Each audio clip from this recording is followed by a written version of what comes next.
Hello and welcome to the Killik and Co Market Update. A key focus for this week has been the latest US inflation number, and this is important because it will influence the future direction of US interest rates.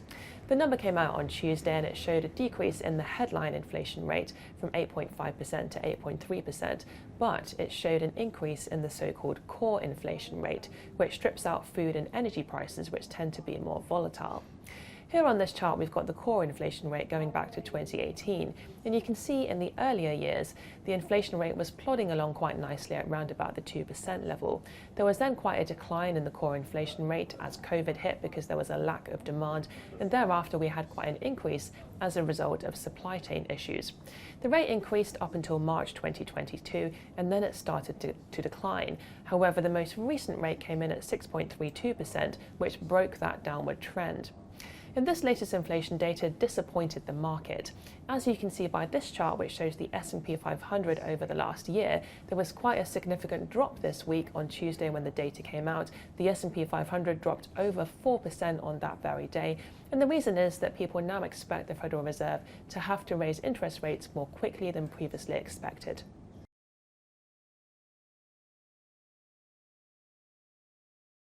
Also this week, we've had some inflation data from the UK, and as in the US, we have seen a drop in the headline rate of inflation, but if we look at the data more closely, we have seen an increase in the price of food.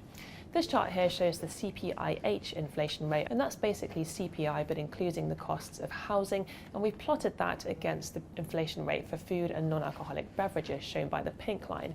So what you can see is that the food price inflation is much more volatile, and also you can see that food has gone up by more than 13% over the course of the last year.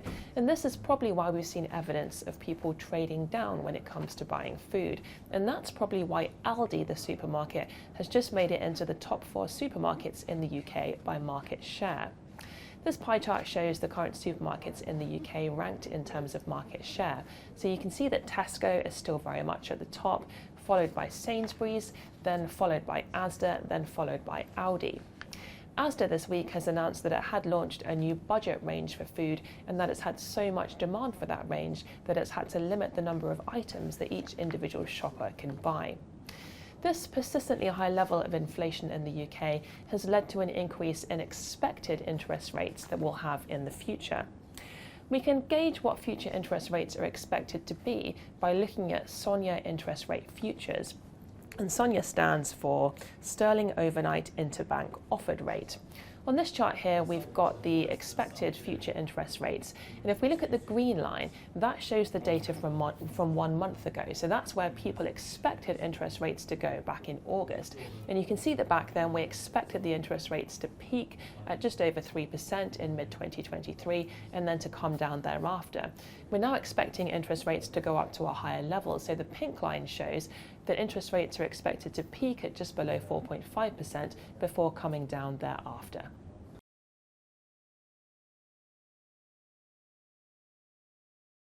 And finally, there had been some concerns about a potential US railroad strike, and this would have cost the US economy $2 billion per day if it had gone ahead. However, last night, a tentative agreement was reached to stop the strike, so this will come as a major relief. US railroad shares have performed very well in recent years. On this chart here, we've plotted 2 of the big US railroad companies, Union Pacific and Canadian Pacific, against the S&P 500 over the last 20 years. And you can see the railroad companies have massively outperformed. So please do give us a call if you'd like to talk about these companies in a bit more detail. Moving on to have a look at next week, it's a bank holiday here on Monday for the Queen's funeral, and therefore the London Stock Exchange will be closed. Thank you very much for listening to this update, and we look forward to seeing you next week.